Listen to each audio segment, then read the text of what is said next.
நண்டியில் 1000 ரூபா அதுக்கு மேல வாய்ப்பு இல்லை கம்பெனிக்கு.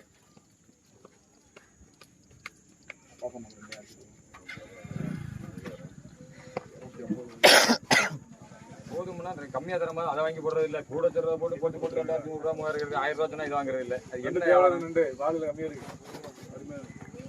என்ன பண்ணுவாங்க 50 ரூபா எடுங்க சித்து.